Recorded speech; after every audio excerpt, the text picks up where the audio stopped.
আসসালামু আলাইকুম ওরহমাতুল্লাহ। আজ আমরা কোরআনে উল্লেখিত ইবলিস শয়তানের ৭টি পাপ সম্পর্কে জানব।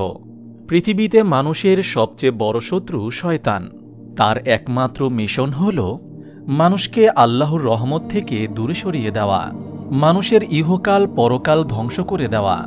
এই ভিডিওতে কোরআনে উল্লেখিত ইবলিস শয়তানের ৭টি পাপ নিয়ে আলোচনা করা হলো, যাতে করে শয়তান থেকে নিজেকে বাঁচানো সহজ হয়। তা হল নম্বর ১, হিংসুক। এই অভ্যাসটির কারণেই মূলত সে আদম আলাইহিসসালামকে সিজদা করতে অস্বীকৃতি জানিয়েছে। মানুষকে মহান আল্লাহ তাআলা সম্মানিত করেছেন, এটা সে হিংসার কারণে মেনে নিতে পারছিল না। তাই হিংসার বর্ষবর্তী হয়ে সে মহান আল্লাহর আদেশের অমান্য করে বসল।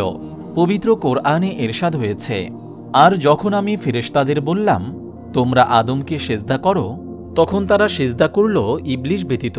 সে অস্বীকার করল এবং অহংকার করল, আর সে হল কাফিরদের অন্তর্ভুক্ত। সূরা বাকারা আয়াত ৩৪। নম্বর ২, অহংকার। এটি শয়তানের অভিশপ্ত হওয়ার আরেকটি কারণ। মহান আল্লাহ তাআলা যখন আদম আলাইহিসসালামকে সিজদা করার আদেশ দেন, তখন সে অহংকার প্রদর্শন করে বলে, আমি তার চেয়ে উত্তম। আপনি আমাকে আগুন থেকে সৃষ্টি করেছেন, আর তাকে সৃষ্টি করেছেন কাদামাটি থেকে। সূরা আরফ আয়াত ১২। নম্বর ৩, অভিশপ্ত। তার অহংকার দেখে মহান আল্লাহ তাআলা তাকে অভিশপ্ত ঘোষণা করেন। তিনি বলেন, বেরিয়ে যাও এখান থেকে, কারণ তুমি হলে অভিশপ্ত। সূরা হিজর আয়াত ৩৪। নম্বর ৪, অবাধ্য।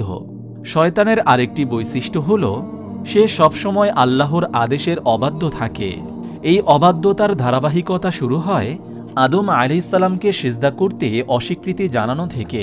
পবিত্র কোরআনে মহান আল্লাহ তাআলা তার এই বৈশিষ্ট্যের কথাও বিশেষভাবে উল্লেখ করেছেন। পবিত্র কোরআনে ইরশাদ হয়েছে, আর প্রত্যেক বিদ্রোহী শয়তান থেকে হেফাজত করেছে। সূরা সফফাত আয়াত ৭। নম্বর ৫, কুমন্ত্রণাদাতা। শয়তানের অন্যতম বৈশিষ্ট্য হল কুমন্ত্রণা দেওয়া।